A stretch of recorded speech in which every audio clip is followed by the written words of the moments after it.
Jens, nice to meet you. You are well known as a hunter's voice in whole Europe and why not in the whole world. What is your opinion about the recent banning of bird hunting in Romania by Brașov Apel Court? Well, honestly, I see the approach by these anti-hunting NGOs as something we unfortunately see more and more. The way that they attack us and attack hunting sort of around the system. They're looking for the loopholes and the cracks in the legislation instead of taking the proper democratic discussion. And I think that's a real turning into a real problem, because some of these anti-hunting groups are actually quite small, and that's probably why they feel they cannot attack us in the usual democratic manner.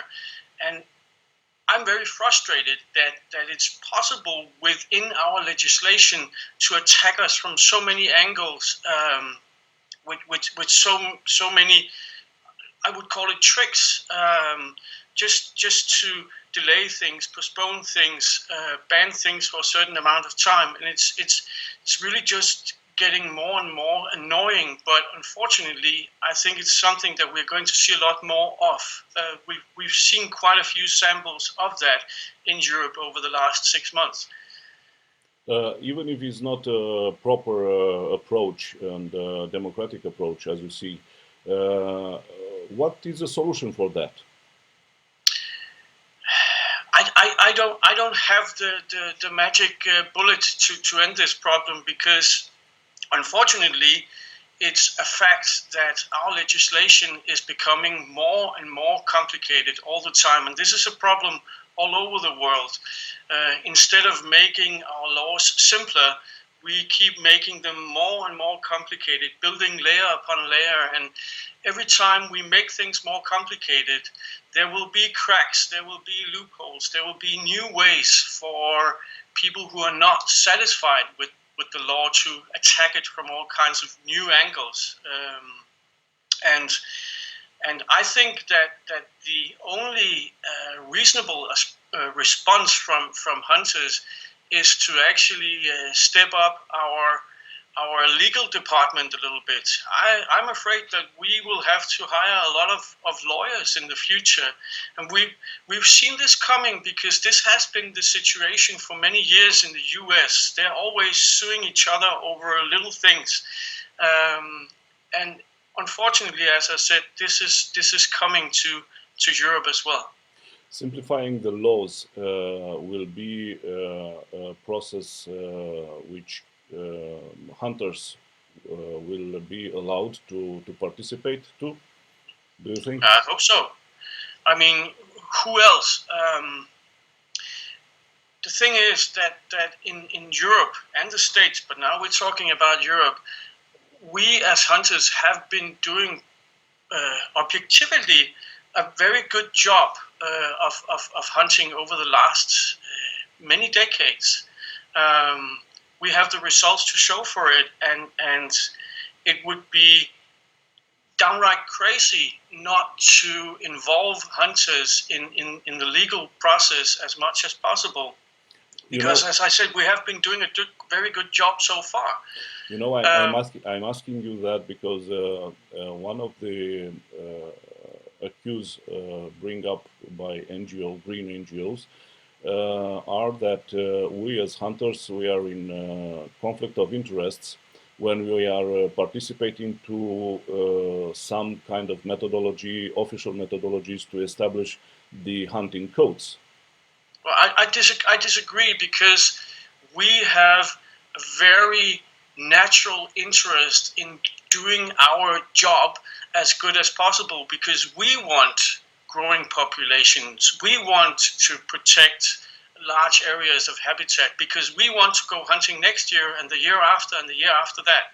So nobody has a greater interest in sustainability than we do, because what people have to realize is that hunters today, we're not going hunting because we need the food. We're not going hunting because we need money or something like that, as in the old days. We're going hunting because we like to go hunting. That is a very, very strong motivation to preserve and protect what we already got. So nobody has a greater interest in protecting habitat and protecting wildlife populations than we do, because we want to continue hunting for generations to come.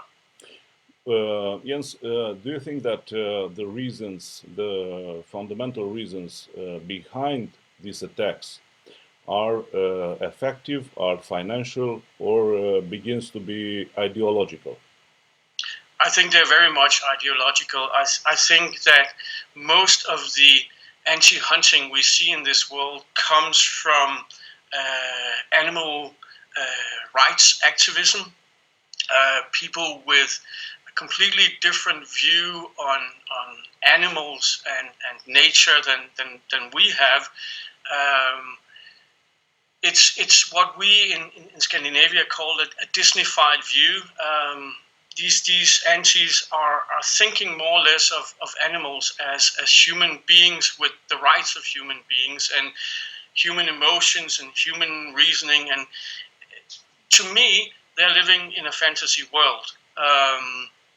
And I think that's very, very difficult to get around, because these people believe it so hard that it's almost becoming a new form of religion within our societies. And you just cannot discuss religion with people, because they lock up and you do not get any further. And this is why it's very difficult for us to fight this fight directly with the anti-hunters, because we're not getting anywhere, just as they are not really moving us anywhere. So the real fight is not between us and the antis. The real fight is to convince those 80% of the population in the middle who do not really care much about hunting. They do not really care much about nature, but in a democracy, you need the majority on your side in order to carry on. And that's where we have the big job, is to win over the majority of the rest of the people.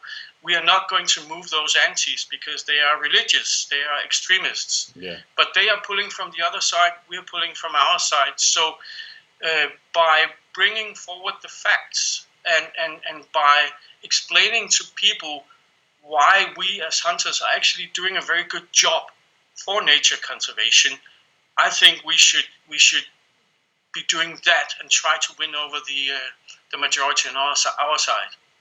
And in the end, please tell our viewers your thoughts about what should the Romanian hunters do in this situation.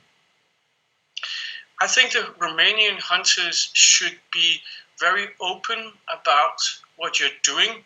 I think you should engage as much as possible in the public debate, explaining, not defending, because there's nothing to defend. You're not doing anything wrong, but explain to people how these things work in a very down-to-earth manner. Most people are very reasonable and do get these things when they are probably explained to them.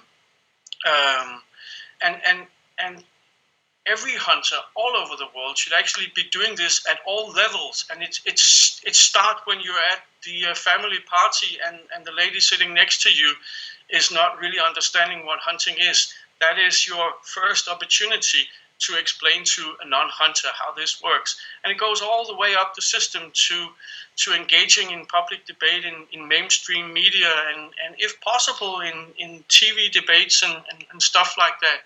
You should be visible, and you should find some people to speak on your behalf who are articulate and know what they're talking about. Jens, speaking in our behalf will be our demand for you, and hoping that will be useful. We are stopping now, and hope that soon you'll be able to come in Romania to hunt some birds and participate to Romanian conservation process. Absolutely. Thank you very much, and thank you for having me here. Thank you.